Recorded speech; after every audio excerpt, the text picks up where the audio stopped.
Oui, on en est vers la fin du chapitre 20, enfin vers la fin, c'est-à-dire, il y a un paragraphe qui commence Meata Yetorat Snecha Adeke Amar.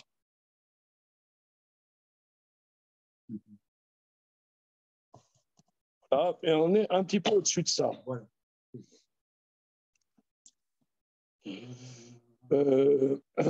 Donc, ce qui développe, notre ami est parti, Antoine il n'est pas là. C'est pas, on va. Alors, en tout cas, ce que nous on a vu, c'est que le Maharal développe que lorsque on dit que les patriarches accomplissaient les commandements, c'est les mitzvot assez. Mais mitzvot lotasé, le respecter une mitzvah lotasé n'a pas une dimension constructive en soi. C'est-à-dire que... Comment ? D'accord. Respecter une mitzvah lotasé ne construit pas. La dimension qu'ils faisaient les mitzvot, c'est une dimension qu'ils arrivaient à une compréhension intime de ce qui devait les construire, de ce qu'ils avaient à faire dans leur vie. Mais respecter les commandements négatifs, ce n'est pas ce qu'on a à faire dans la vie.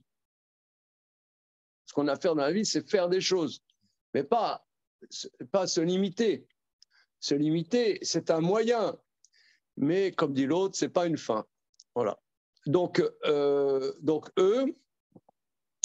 ils respectaient les mitzvot lotasé. Et ce que Jacob a épousé deux sœurs, lui dit, bon, ça c'est bien évident, puisque c'est un interdit, il n'y avait pas de raison qu'il respectasse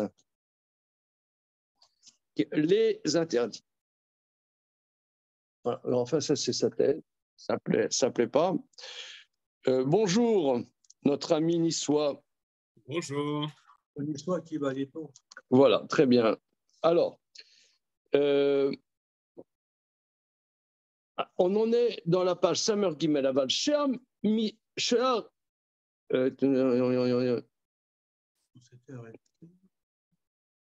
Alors, le Fikar Avram, chez l'Avrouya Kolatora Kula, qui est Moshe Dbaer. C'est pourquoi Abraham, chez l'Avrouya Kolatora Kula, qui est Moshe Dbaer, que lui revient d'accomplir toute la Torah entière comme nous avons défini plus haut.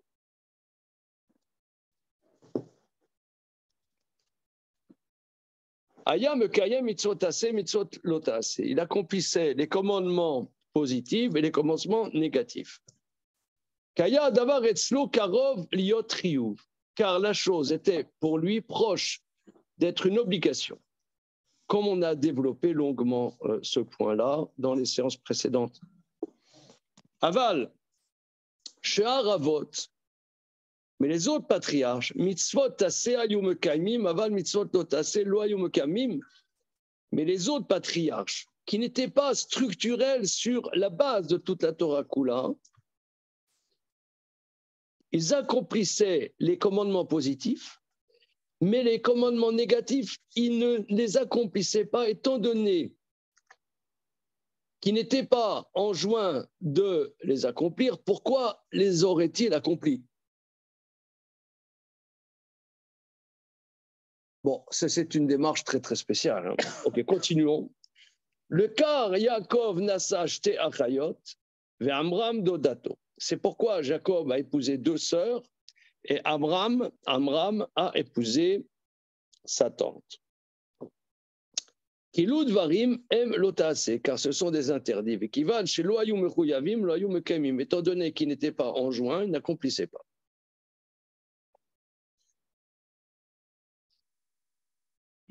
Bon, donc là, si vous voulez, ici, c'est la démarche très très particulière du Maharal, que quand on dit que les patriarches accomplissaient les commandements,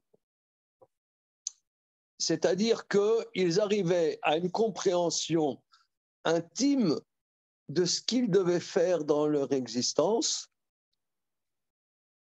mais les mitzvot de l'Otaasé, c'est pas ce qu'on a, c'est-à-dire qu'est-ce que tu as fait toi dans ta vie? J'ai pas mangé du pas cachère. Bon. C'est pas une question de faire. T'as pas fait. T'as rien fait. T'as rien fait de ta vie. Ah, c'est ça, tu vois. Il a respecté. Voilà. Non, c'est abstenu. C'est abstenu. Il s'est privé. Voilà. C'est abstenu. Voilà. Voilà. Moi, j'ai pas d'option, j'ai pas d'opinion. Je suis. La fois que Hachem s'adresse à l'homme dans Bereshit, c'est sous le premier Otaasé. Pas du tout. Ah 0 sur 20. Il a dit de tout arbre du jardin, tu mangeras mitzvot assez. Et de l'arbre qui est au milieu du jardin, tu ne mangeras pas mitzvot lotal. Oh là là. Attends, comme tu l'as fait exprès? Non. Bon, regarde le hors sa mère là-dessus. Non, le Meshech Chokma, pardon. Le Meshech Chokma sur le verset, sur ce verset. Mikol et Sagan Nachol Tochal. Le Meshech Chokma, et ça va te changer ta vie. C'est bon? Allez. Voilà. Fichtre. Alors, donc moi, disais, je n'ai pas d'opinion en tout cas, c'est ce qu'il dit. Qui éloud varim. Alors voilà. Est-ce que nos maîtres disent? Alors, on a perdu dans la nature notre ami strasbourgeois. Excusez-moi, une petite seconde. Comment on fait pour faire pause sur l'enregistrement? Moi, je suis nul. Sur le bas de l'écran, je crois que normalement, il doit y avoir un voilà, bouton. C'est bon. Ça va, monsieur strasbourgeois? Très bien, merci. Ok, c'est bon. Alors, on y va. Est-ce que tu as trouvé, Gabriel, dans le texte, dans le Hartmann? Je cherche, je n'ai toujours pas trouvé, non. Alors, regarde. Là, maintenant, on en est, il cite, disons, aux 2 tiers du chapitre 20, il cite une Gemara dans Psachim, Kufyotet Amoudbet. Uma Shamru Be'arve Psachim, Kufyotet Amoudbet. Shalom. Kolechai. C'est bon? Ok. Tu as trouvé? Oui, c'est bon, merci. Voilà. Ce que nos maîtres ont dit dans Arve Psachim, Davkov Yotet Amoulbet, qui Yaakov loya rotse le varer, mipne shenasa shtar rayot. Mais parce que la Gemara dit qu'au temps futur, donc il y aura la résurrection des morts, il y aura les patriarches, il y aura Moïse, il y aura David, il y aura tout le monde là. Et il y aura la Séouda pour les tzadikim, et on va faire Birkat Amazon sur un kos. Et on dit à Yankele, fais Birkat Amazon. Il dit non, j'ai épousé 2 sœurs. Donc on voit que c'était un problème. Et je ne peux pas faire Birkat Amazon sur le kos, parce que j'ai épousé 2 sœurs. Or, on vient de dire que ce n'était pas un problème. Pourquoi accomplirait-il cet interdit, puisqu'il n'était pas enjoint? Zéou inyan acher, c'est un autre chose. Qui Yaakov chez Nasash Tarayot, Yada qui a Raou chez Sash Tarayot. Yaakov qui a épousé 2 sœurs savait qu'il fallait qu'il épouse ses 2 sœurs. Ven Safek qui kol zivu gavod loya bemikre rak met Hashem ayazé. Indubitablement, chaque couple des patriarches n'était pas par hasard, mais s'imposait de Dieu. Étant donné que ça s'imposait que Jacob épouse des sœurs.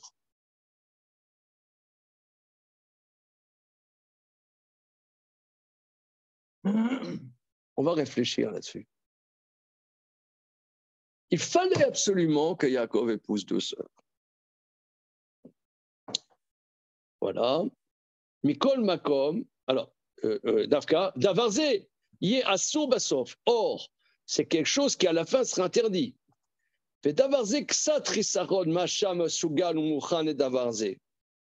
Quelque part, c'est un manquement, le fait qu'il était prédisposé à épouser deux sœurs. Non, là, attends, le matin, là, à 9h30, c'est peu beaucoup nous demander. Voilà. Aval Yitzhak Afshaya Mutar Gamken Isash Tarayot, mais comme lo ya mukhan laze Isash Tarayot d'averger Shua sur Basof. Mais Yitzhak, bien que fondamentalement, il était, et ça lui était permis d'épouser deux sœurs, mais étant donné qu'il n'était pas prédisposé à épouser deux sœurs, chose qui sera interdite. Kemo Yaakov Shaya Mukhan et Davar Shaya sur Basof. Ce qui n'est pas de Yaakov qui était prédisposé à quelque chose qui serait interdit à la suite. Donc, ça ne lui revient pas de faire la bénédiction pour tout le monde. Il avait un problème personnel. C'est quoi ton problème dans la vie? Épouser deux sœurs. Alors, vous voyez, non, ça c'est... Là, je vais développer là que cette étude, c'est le Maharal, c'est un, comment dire, c'est la psychologie des profondeurs.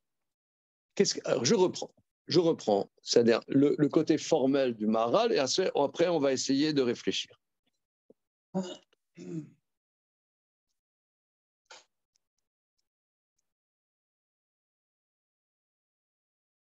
Ce chapitre 20 et le chapitre 19 et 20, c'est une articulation fondamentale sur le sens des mitzvot. Parce que le sujet du livre, c'est quelle est la pertinence de l'accomplissement des commandements de la Torah. Pourquoi ça ne suffirait pas d'être vertueux, droit, aimer son prochain, et j'en passe, c'est des meilleurs. Voilà. Voilà. Alors, ok, là-dessus, dans le chapitre 19 et 20, il développe que les patriarches accomplissaient les commandements de la Torah. Ça veut dire que un humain qui approfondit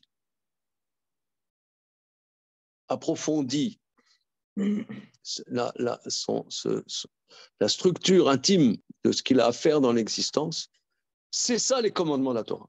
Les commandements de la Torah te révèlent ce que toi, au niveau individuel et collectif, ce que tu dois révéler de ton être intime dans ton existence. D'après cette démarche, certes, Abraham correspondait à toute la Torah Kula, c'est la dimension du chesed, mitzvot aseh, mitzvot lot aseh. Mais les autres patriarches qui n'avaient pas ces dimensions fondatrices, les interdits ne s'imposaient pas à eux. Comme on vient de le dire il y a quelques minutes, les interdits, c'est une protection. Ce n'est pas ce que moi j'ai à faire dans mon fond. Bien. Donc, Yaakov, il fallait qu'il épouse deux sœurs. Amram, père de Moshe, ça s'imposait qu'il épouse sa tante. Deux choses qui sont interdites après le don de la Torah au Sinaï. Ok. Maintenant, si ce n'était pas un manquement par rapport à Yaakov, pourquoi la Gemara dans le traité Psachim dit-elle qu'au repas post-messianique, Yaakov déclinera l'offre de faire Birkat Hamazon sur un kos parce qu'il a épousé deux sœurs. Mais tu viens de me dire que ce n'est pas un manquement. Si, c'est un manquement, mais d'un autre aspect. Ce n'est pas un problème qu'il épouse deux sœurs. Mais le fait qu'il épouse deux sœurs exprime que c'était la problématique profonde de Jacob d'épouser deux sœurs. Et ça, quelque part, il est hors Torah. Il y a quelque chose dans Jacob qui est hors Torah. Maintenant, j'aimerais que le bon peuple de France, là, ouais, les nous travaillons un peu en quoi Jacob, c'était vraiment sa problématique profonde d'épouser deux sœurs, chose qui sera interdite après. Alors les amis, en quoi c'est quelque chose de, comment dire, structurel dans la personnalité de Jacob d'épouser deux sœurs. Est-ce que ça vous... C'est pas législatif, une sorte de deux femmes différentes. Ben, deux femmes différentes. Alors, tu as, une, je sais pas moi, une Marocaine, une Tunisienne, mais pourquoi deux de Meknès et de la même famille? C'est la Torah qui dit ça. Oh, dis-moi, ça fait longtemps qu'on n'a pas étudié ensemble. Tu t'es endormi avec ta bourra.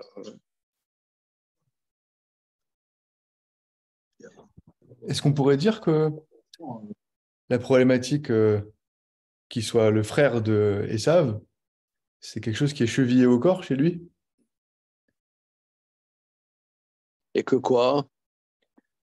Et que c'est une question qui le poursuit à vie? Ah, parce que Léa, elle était prédestinée à... Elle était destinée à Esav, tu veux dire? Non, mais il a quand même existé depuis le départ à cause ou grâce à son frère. Alors qu'il chipe la femme de Esav, mais pas qu'il épouse deux sœurs. Qu'est-ce que ça a à voir? Peut-être la femme d'un autre, en tout cas, destinée à un autre. Moi, je vais vous dire qu'est-ce que ça m'évoque. Hein. Pourquoi on n'a pas le droit d'épouser deux sœurs? Vous avez posé la question, hein, Fabien? Très bonne, aucune idée. On n'a pas le droit d'épouser deux sœurs. Il y a une rivalité entre les sœurs. Ah, ça c'est bien. Ça c'est le pshat du pasouk. Pshat du pasouk. Mais moi, je dirais la chose suivante. Vous n'êtes pas sans connaître la Gemara dans Nedarim d'Afkaf Amoulbet, évidemment.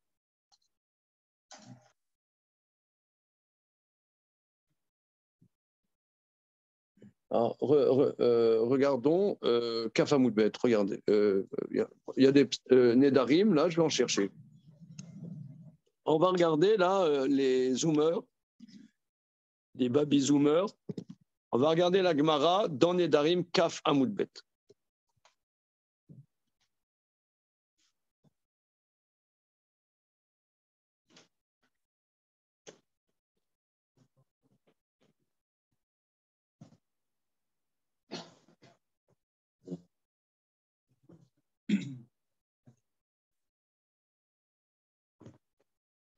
C'est possible.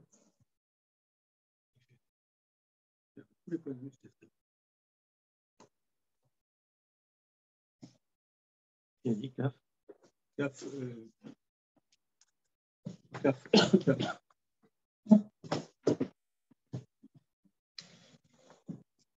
Il a dit CAF Hamoud Bet. CAF Hamoud Bess. Bess. Besmella. Alors, cher monsieur, C'est bon.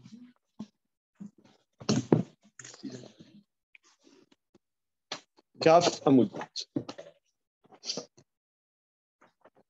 C'est une Gemara, toutes les Gemaras sont importantes, mais évidemment. Mais là, c'est une Gemara qu'il faut connaître par cœur, comme vous allez voir tout de suite.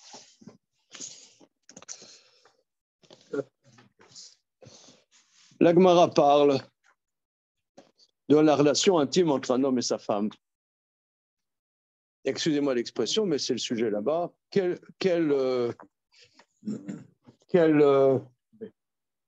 posture on appelle? Comment en bon français? En français, français, comment on dit?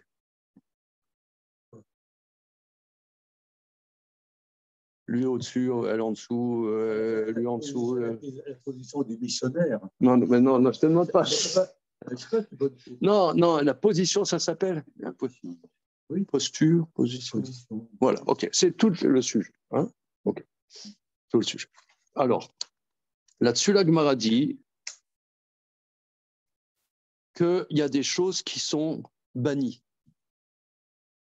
Dieu bannit les enfants qui sont conçus selon certaines circonstances. Ils sont selon, c'est-à-dire qu'il y a un impact sur l'enfant conçu, sur la manière dont il a été conçu. Voilà. J'ai un ami psychanalyste qui est décédé maintenant, qui lui, sans connaître ce passage, est arrivé à cette conclusion. Voilà.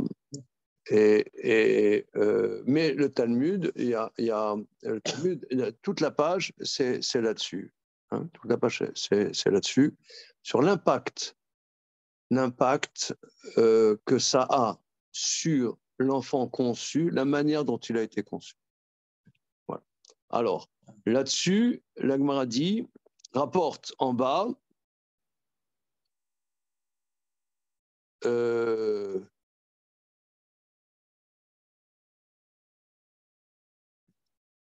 c'est écrit Bamidbar, Tedva, Lotaturu Achare Levavchem.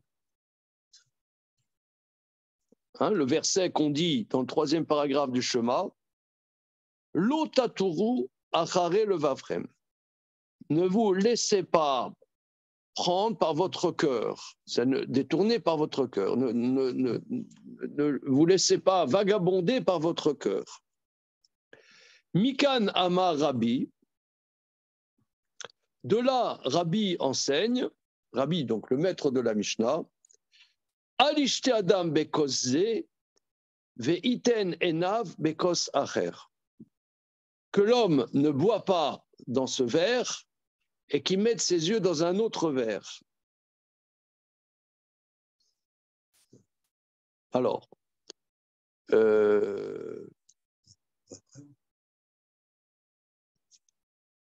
c'est-à-dire qui ne porte pas ses yeux, qui ne regarde pas une autre femme ou qui ne pense pas à une autre femme, qui ne pense pas à une autre femme quand il est avec sa femme, qui ne pense pas à une autre femme.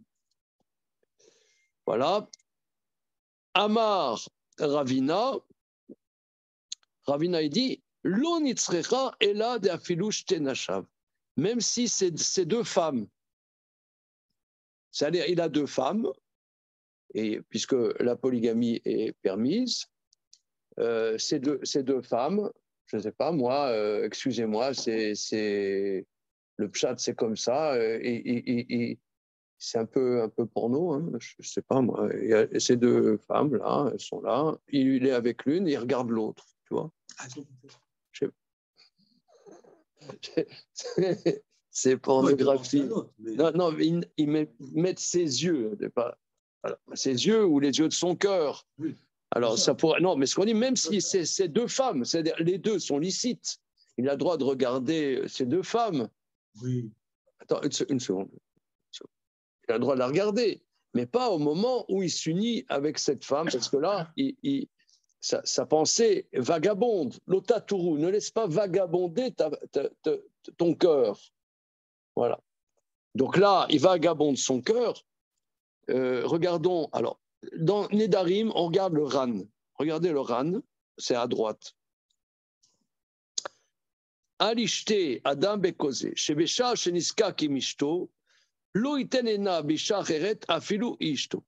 Moi, je traduis, on ne dit pas la pensée, qu'au moment où il est avec sa femme, Niska Kimishto, il est avec sa femme, il ne met pas ses yeux dans une autre femme, même si c'est sa propre femme. Il ne doit pas regarder une autre femme. Là, on parle de ses yeux. Il ne doit pas laisser vagabonder.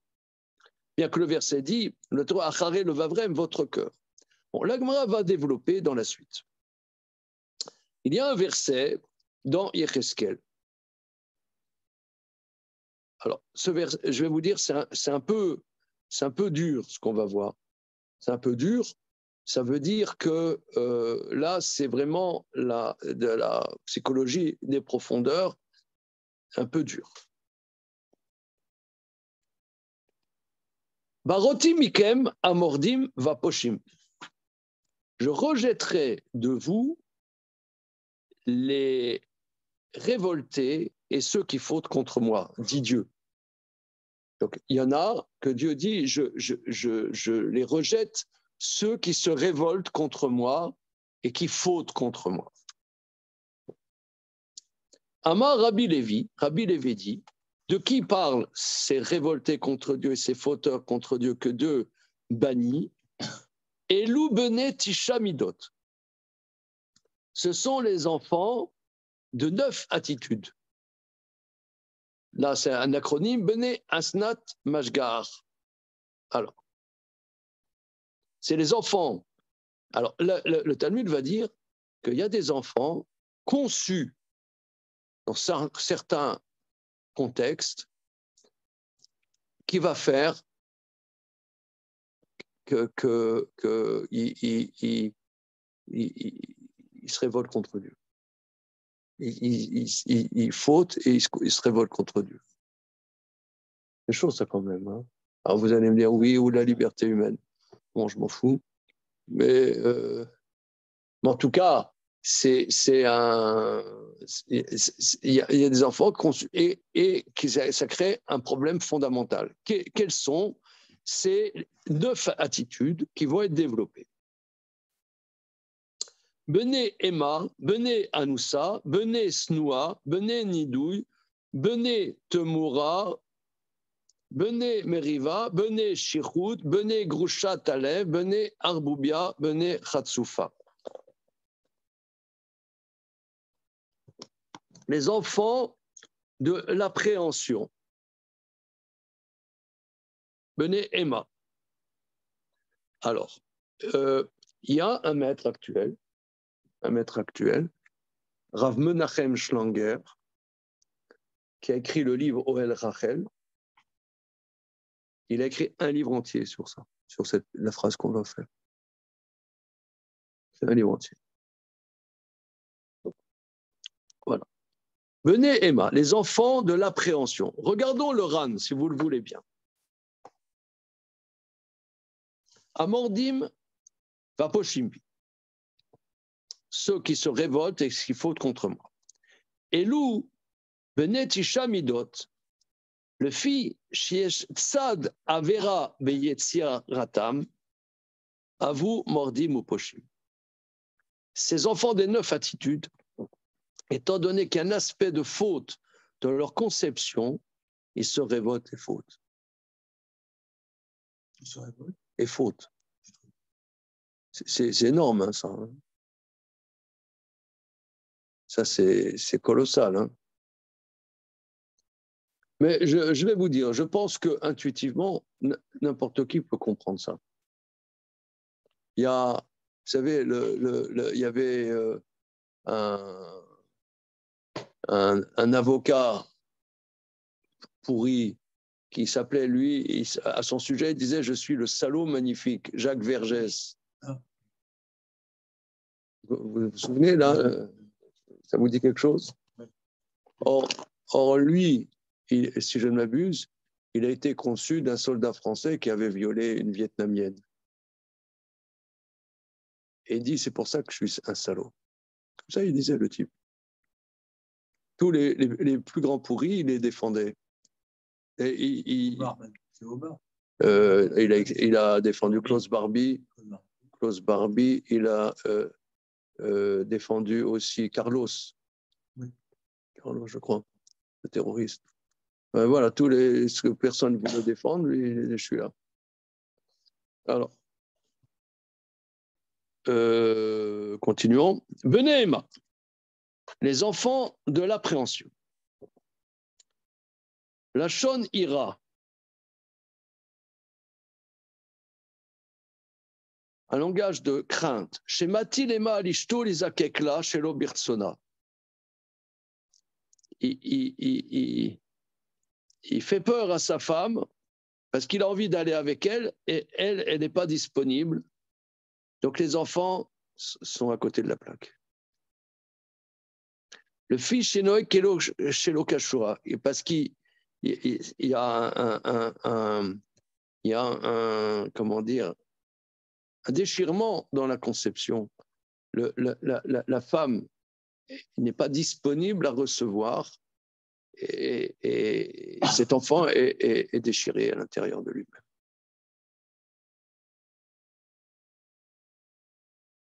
Parce qu'il s'est conduit de manière pas bien, comme on voit dans le dernier chapitre de traité Eruvin Taf Kufyud, celui qui force dans ses jambes, c'est un fauteur. Celui qui force sa femme.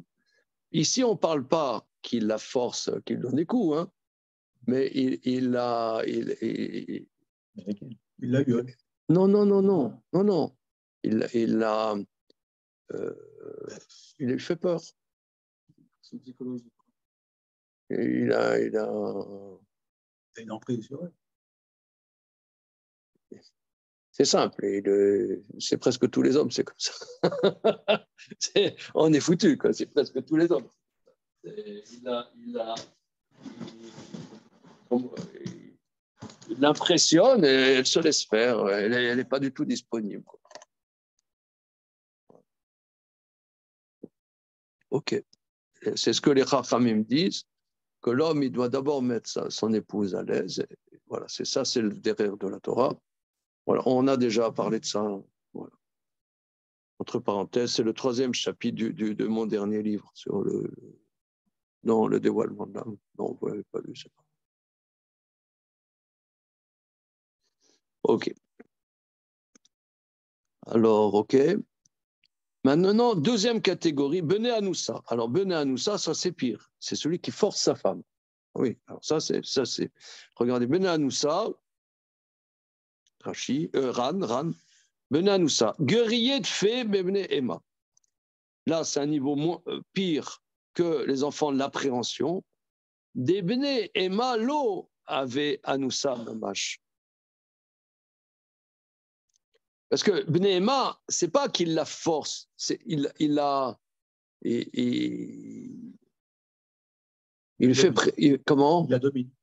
Oui, il la domine, c'est ça. Il la domine. Voilà, il la domine. C'est en général, c'est comme ça que c'est l'attitude masculine. Voilà. Et les Chachamim disent que là, d'accord, mais les Chachamim disent que là, c'est contre la Torah, parce que la femme n'est pas disponible. Il doit rendre la femme. Si la femme n'est pas disponible, il y a un hiatus entre l'élément récepteur et l'élément donneur. Oui. Voilà. Il y a une déchirure intérieure qui a un impact sur l'âme, sur la conception de l'enfant, qui est une déchirure spirituelle. Voilà. Maintenant, pire que ça, évidemment, c'est celui qui frappe sa femme pour aller avec elle. Ça, c'est Anoussa, celui qui viole sa femme. Guerrier de fait, mais Bnei Emma, des Bnei Emma, parce que les enfants de l'appréhension, l'Oave Anoussa Mamash, c'est pas vraiment violé. Anoussa, Maïre, Beshansa, le Gamré. Mais Bnei Anoussa, là, vraiment, il la force vraiment. Mitor, Sheshne, Lukrovim, Liot, Ze, Kaze, Chashiv, Lukechan. En vérité, si on fait le détail, il y a 10 catégories. Mais en vérité, Bnei Anoussa, c'est la même catégorie.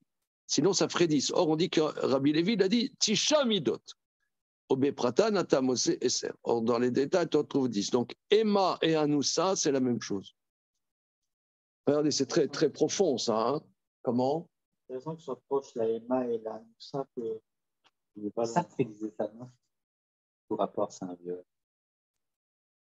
Je ne sais pas grand sartrien, mais c'est très important. Hein. C'est quelque chose de très, très profond. Hein. Parce qu'un homme, en vérité, ses pulsions, lui-même, il est violé par ses pulsions. Un homme. Il se sent violé par ses pulsions. Il est dominé par ses pulsions. Donc, pour lui, pourquoi il ne dominerait pas sa femme, puisque lui-même, il est dominé par. Il se vit comme dominé. Et ses désirs et ses pulsions le dominent. Alors pourquoi il s'est marié? C'est bien pour ça. Non, mais quand même. Même dit c'est pas comme ça. Continuons. Troisième qui avait été la deuxième catégorie. Regardez la deuxième catégorie. Bené Snoua. Bené Snoua, les enfants d'une femme haïe. Il hait sa femme et il va avec elle. Ça donne son verbe moral. Oui, ouais. Bené Snoua, Ran, chez Sona, il la hait. Omitorkar noten dato alisha acheret. Alors regardez ce que dit le Ran, toujours je me suis posé la question. Et de ce fait, il pense à une autre femme. Mais tu pourrais dire que non.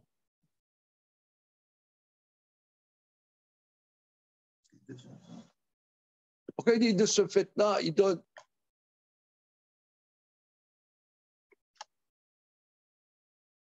Je ne peux pas supporter d'être proche d'elle. Il a besoin de mettre autre chose à la place. Il fantasme, comme on dit. Oui, il fantasme. Donc là, si vous voulez, ici, il y a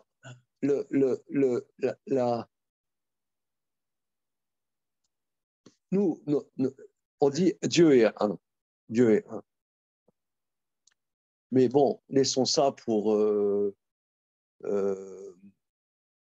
un cycle sur Arte sur le monothéisme. Des conférences sur le monothéisme, je ne sais pas ce que c'est Dieu. Mais dans notre tradition, l'unité, c'est qu'il y a une unité entre la pensée et l'autre corps. Quand, par exemple, moi je dis, voilà, je suis pour la paix dans le monde, tout ça, c'est des conneries. Je ne les vis pas. On dit que quelqu'un, il professe quelque chose et il ne le vit pas, il devrait mieux se taire. Donc, il y a une unité entre la pensée et notre corporalité. Si, c'est ça l'unité de Dieu, quelque part. L'unité de Dieu ici sur terre. Nous, notre vocation du peuple d'Israël, c'est de véhiculer qu'il y a un Dieu créateur qui a créé le monde, qui quelque part s'unit avec sa création. Mais si il est physiquement avec une femme, mais sa pensée est ailleurs, il détruit Dieu. Il enlève une unité entre la pensée et le corps. Il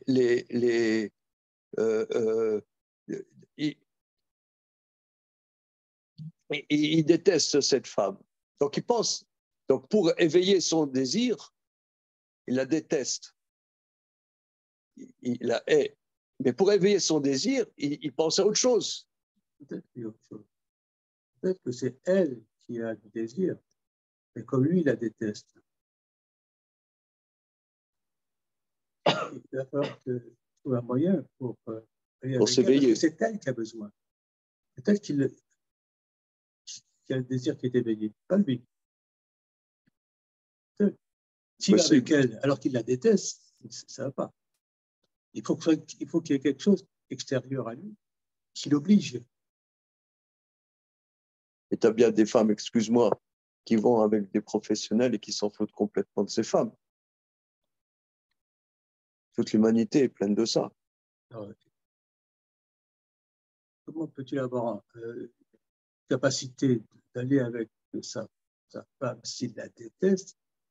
Il ne peut pas. Il n'y a pas de réaction. C'est ça. Donc il doit penser. Donc il faut bien que ce soit sa femme qui le pousse à ça. Pourquoi? Parce qu'elle a besoin. Oui, peut-être que oui. Mais il la déteste. Alors il va avoir ses pensées qui vont aller ailleurs. Bon, peut-être que non, peut-être que non, peut-être que c'est pour assouvir ses pulsions, c'est tout.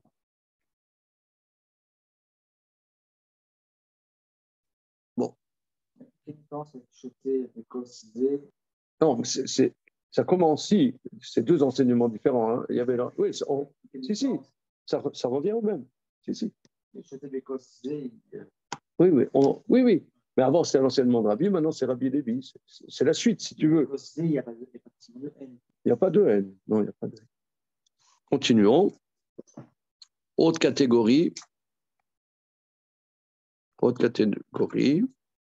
Bené Nidoui. Alors, le Ran, Bené Nidoui. Sheba Alea Keshu Menoudé. Il va avec elle quand il est banni par la communauté. Alors,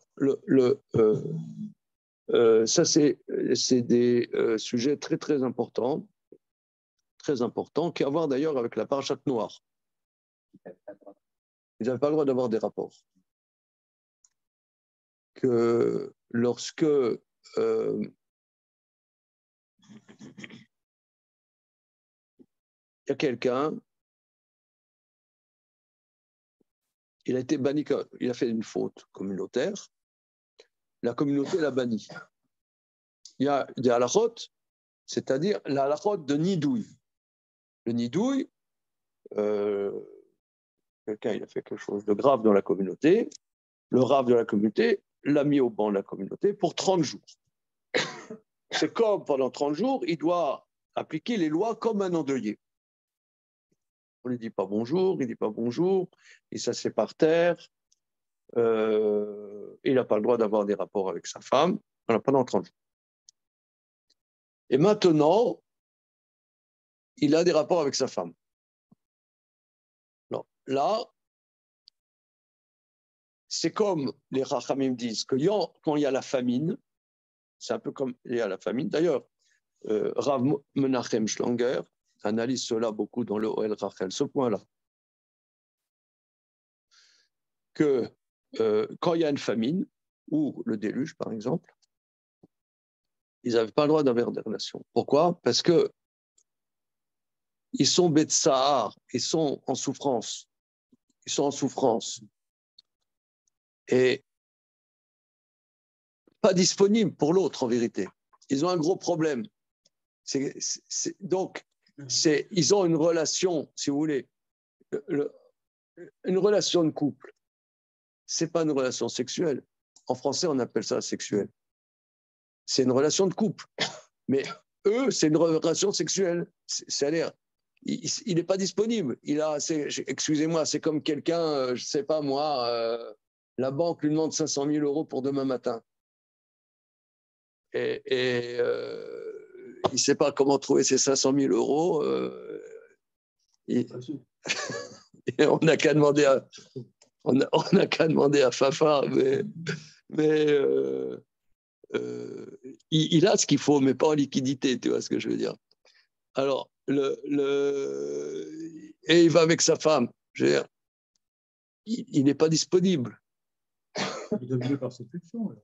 Oui, si tu veux. C'est pas lui-même. Donc, ses pulsions. Voilà, c'est ses pulsions, c'est pas lui. Voilà. Et ça, c'est une coupure à l'intérieur. Il y a C'est exigeant. Ouais.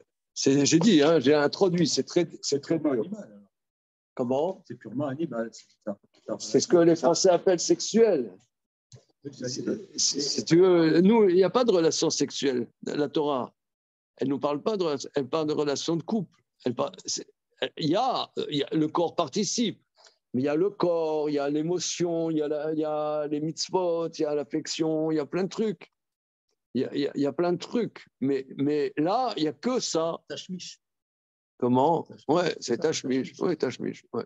C'est la part des choses. Le Ravat, quand il donne différents niveaux de Kavanot, c'est un niveau qui vaut. C'est le niveau de la conscience. C'est le problème. D'accord, mais. C'est pas de faille, je veux dire, dans non, il faut voir le réveil, il faut le voir dans le texte. Hein. Ce que tu dis, c'est trop rapide, si je peux me permettre. Il faut voir dans le texte.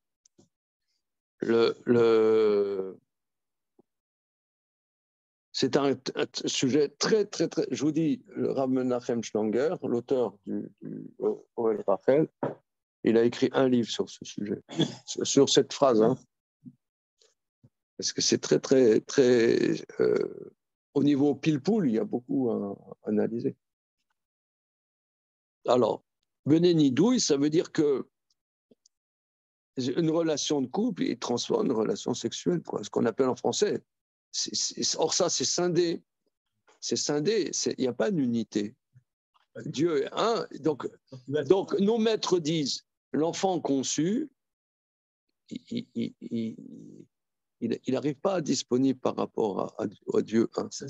Il est tiraillé, il y a une dichotomie dans son être.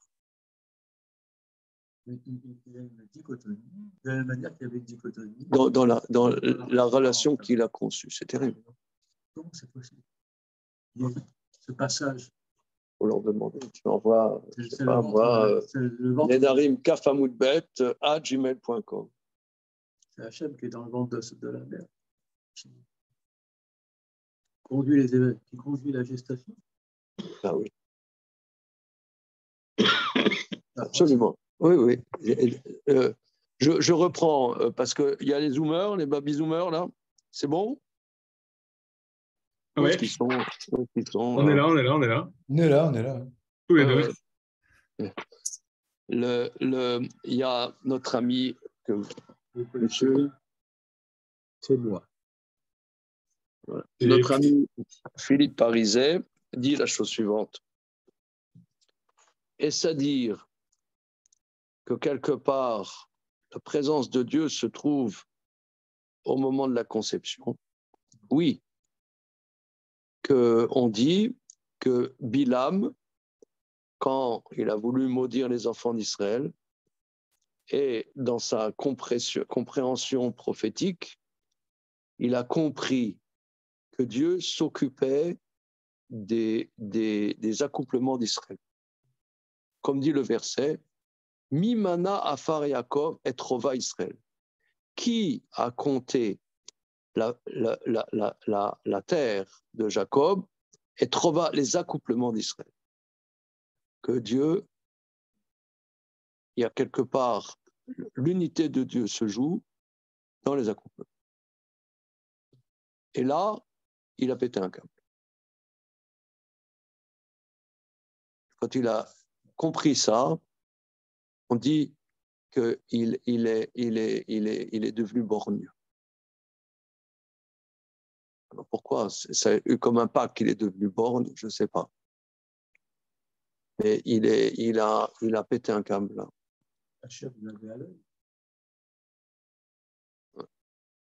Alors, continuons. On a vu Beneninoui. Venez Temoura, l'échangisme. Échangisme et judaïsme. Alors, Venez Temoura, c'est l'échange. Qu'est-ce que ça veut dire? Regarde. Alors, Venez Temoura. Le Ran. Sheba alachad menashav fait qu'il savoure chez Tsarata. Quelqu'un, il a deux femmes. Et il va avec l'une, il pense que c'est l'autre. C'est un échange. Ce n'est pas un échangisme style club.com. Ouais, mais c'est que c'est deux femmes à lui. Et il est allé avec l'une et il pensait que c'était l'autre. Et le marchand va poser la question, mes amis. Il va poser la question, mais lorsque Jacob est allé avec Léa, il croyait que c'était Rachel. Et Jacob, lui, on dit qu'il s'est marié à 60 ans. Et on dit qu'il n'a jamais eu une pollution nocturne. La première émission de semences qu'il y a eu chez lui, c'était cette nuit-là. Or, il pensait aller avec Rachel, c'est Benet Temoura. Et là, c'est ce que dit le Maharal. Ce que dit le Maharal. Qu'est-ce que ça veut dire que jusqu'à l'âge de 60 ans, il n'a jamais eu une pollution nocturne? C'est quand même... C'est un truc... parce que Jacob, c'est la dimension de vérité, le Hémet.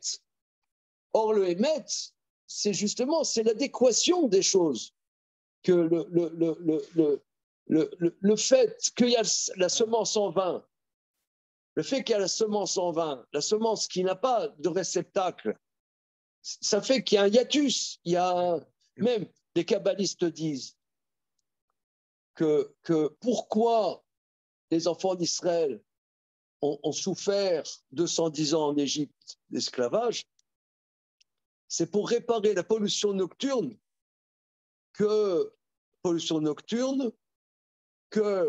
avait eu Adam pendant les 100 ans où il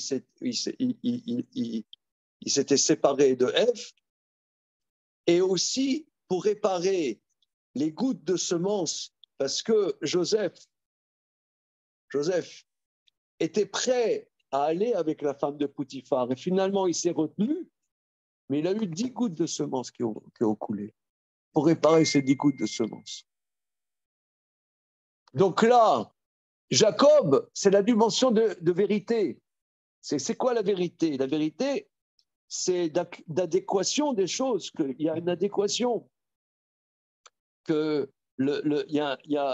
Si tout à coup, et qu'il n'y a pas une unité entre le donneur et le réceptacle, il y a un hiatus. Il y a un hiatus. Or, le premier enfant qu'il a eu, Réhouven, l'enfant du hiatus. d'un hiatus. On dit que c'est l'enfant de la première relation aussi pour Jacob, comme c'est dit des fois. Il n'y a pas de débat là-dessus. Comment? Il n'y a pas de débat sur le fait que Réhouven il soit né de cette nuit-là, je veux dire.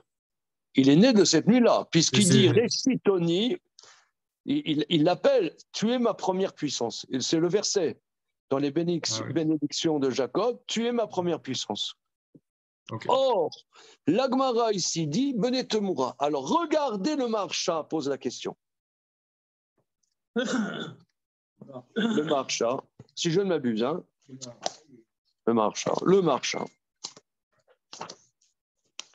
Il est chaud, le Maharsha. Alors, le Maharsha, sur Kaf Amoudbet.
Je ne le retrouve pas.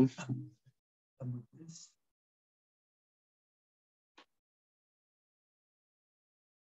demande une petite seconde.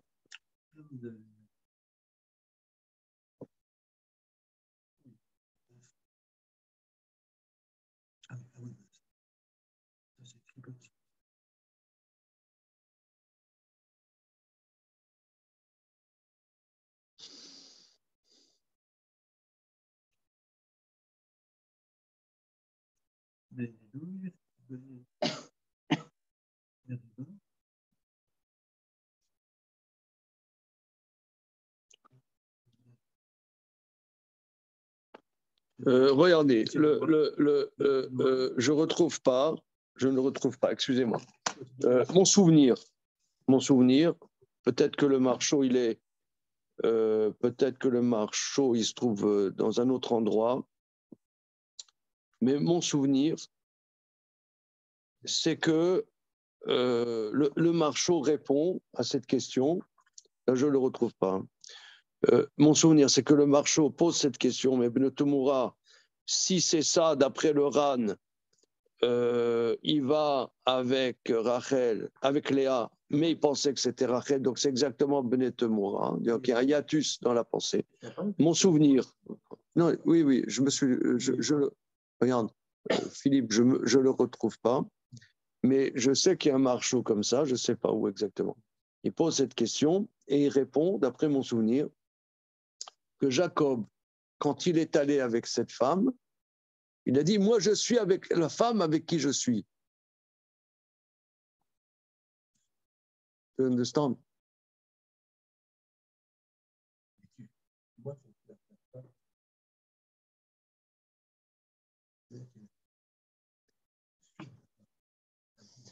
Voilà. Voilà, ça veut dire, je suis avec elle. C'est vrai que lui,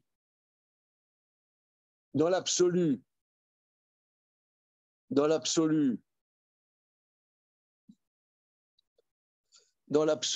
Présentait un problème.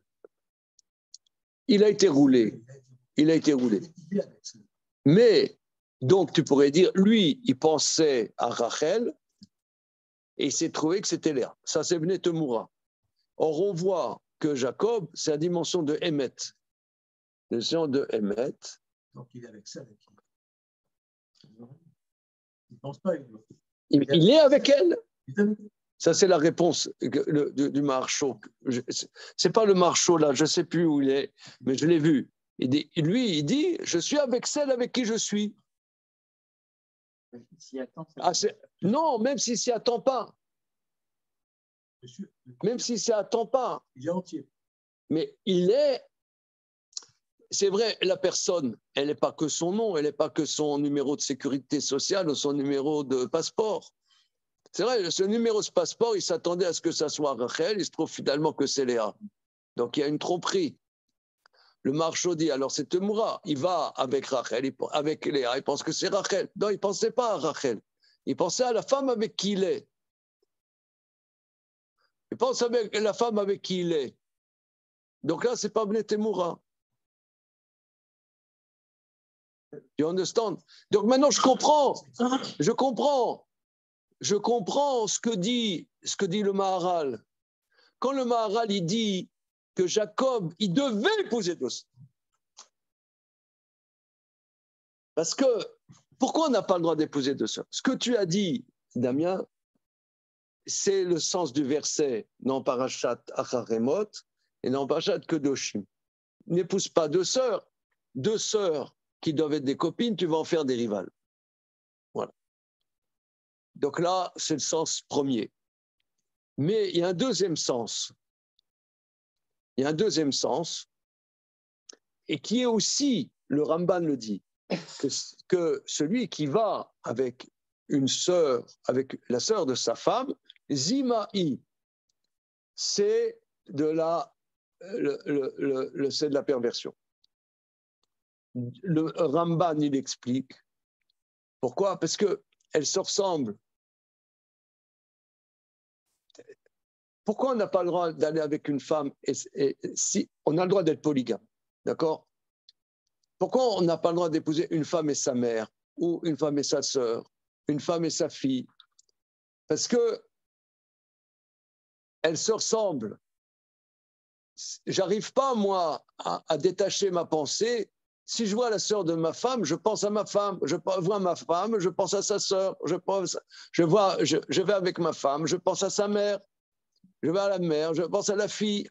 C'est ça qui crée la jalousie, c'est ça qui crée la dualité. Peut-être pas, peut-être même pas. Simplement que dans la pensée, il n'y a pas une unité dans la pensée. Il y a un embrouillamini. Mais aussi, ça crée, il exprime quelque chose. Sa pensée, il pense à l'autre. Et l'autre, elle est sensible à ça. Toi, par exemple, pourquoi un Cohen qui a comme vocation de servir au temple n'a pas le droit d'épouser une divorcée?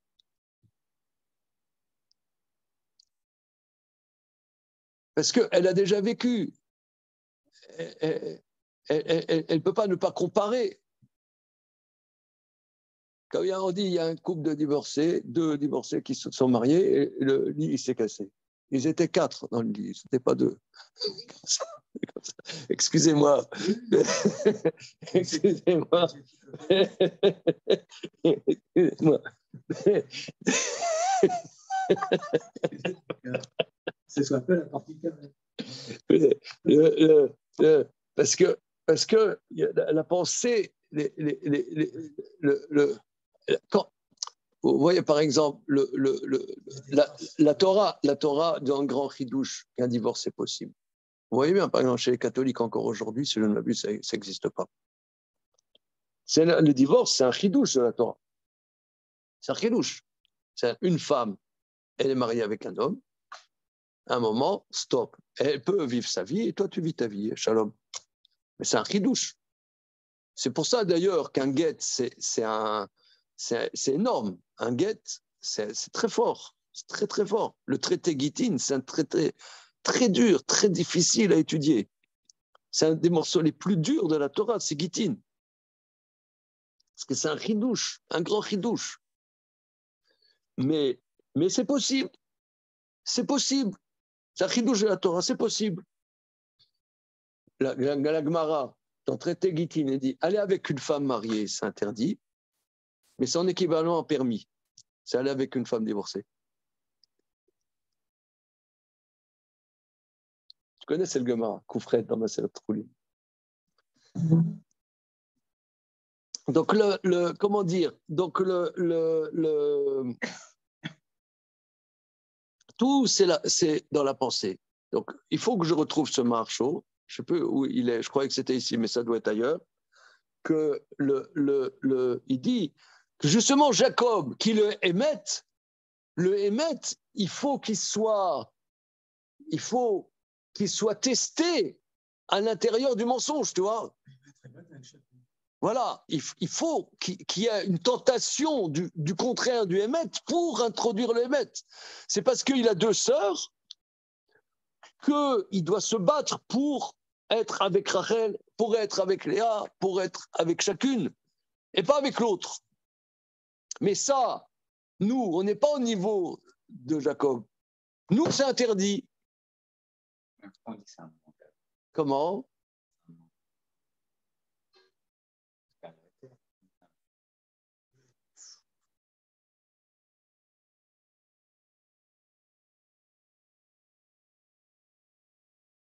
Si tu veux, il part d'un monde de mensonges, il va créer la vérité. Nous, on est post-Jacob, peut-être, moi je dirais. Lui, il a initié ça. Pour initier ces dimensions des maîtres, il faut barboter dans le mensonge, il faut barboter dans la non-clarté, quoi, quelque part. Ouais, alors on sait plus s'il est naïf, là. Ça veut dire, moi, je comprends pas bien ce que ça veut dire. Hein, de dire j'entends l'idée, en gros, mais de dire je suis avec cette femme, je trouve ça, je sais pas, ça veut rien dire, quoi. Je suis avec une femme, quoi. Ça veut dire je lui mets pas de visage dessus, je mets pas de rien. En plus, il y a un midrash qui parle qu'il y a eu des simanim entre les sœurs. Ça veut dire il y avait un doute, il y avait déjà le doute avant, il y avait toute une relation, il y avait un jeu, il y avait une confiance. On le décrit un peu comme naïf dans cette histoire ou comme roulé. C'est un peu facile, je trouve, dit comme ça, quoi. J'imagine c'est beaucoup plus fin, mais ça me paraît difficile à prendre vraiment, quoi. Ou alors il a essayé de se sauver lui-même. Il a senti un piège. Et non, mais si tu veux, je pense que c'est ce que Philippe, tu as bien senti le sujet. C'est de manière générale le zivoug, l'union, c'est entre l'homme. Quand Adam est allé avec la femme, il a dit Zot apam etzem atzam basar melcharei kimina ish aken kerisha kimina ish tukara zot. C'est pour ça qu'elle était Isha, elle appelait Isha, car c'est de l'homme qu'elle était prise Zot, celle-là, Zot. Et moi j'ai entendu de Rav Midbol que Zot, ça veut dire c'est elle. c'est pas ce qu'elle représente, c'est pas son nom, c'est elle. Tu vois, par exemple, quelqu'un dit, moi, je vais épouser une femme qui est riche. Ouais. Bon, c'est bien peut-être, ou une femme très intelligente, ou une femme très belle. Tout ça, c'est des attributs. De la même manière que Dieu, il a des attributs, mais il y a l'essence de Dieu. De la même manière, la femme, elle peut avoir des attributs, mais il est avec elle. Zot, c'est elle. C'est elle. C'est pas ce qu'elle représente. C'est pas Rachel, c'est pas Léa. C'est elle. Voilà. C'est marrant, je ne sais pas mon intello ce matin. Mais vas-y. vas-y. Il y avait un texte qui m'a beaucoup marqué, c'est de Pascal, sur c'est quoi le moi. C'est quoi le moi? Et il dit, et c'est quoi sa porte d'entrée pour ça? C'est qu'est-ce qu'on aime quand on aime quelqu'un? On aime ses attributs, on aime ci, on aime machin. Mais c'est intéressant parce que lui, sa conclusion, c'est que sur cette terre, on n'aime que des attributs. Ah oui. Ça n'existe pas, quelqu'un sur cette terre. C'est pour ça que les hommes, ils ont raison de chercher les honneurs. Ils ont raison de s'investir dans les choses extérieures parce qu'on ne va pas trouver ici, une intériorité, un moi, il n'y a pas. Ah ben c'est le sujet, voilà. C'est le sujet. Ok, on s'arrête là pour le moment. Alors, Gabriel, voilà. Bienvenue. Il pense à sa mère. Merci beaucoup. Comment? Le type, il va avec sa femme, mais il pense à sa propre mère. Ça, là, c'est mal barré. Là, c'est mal barré. Merci, bonne journée tout le monde. Là. Très bien, Razak. Bien. Salut les amis. Au revoir. Au revoir.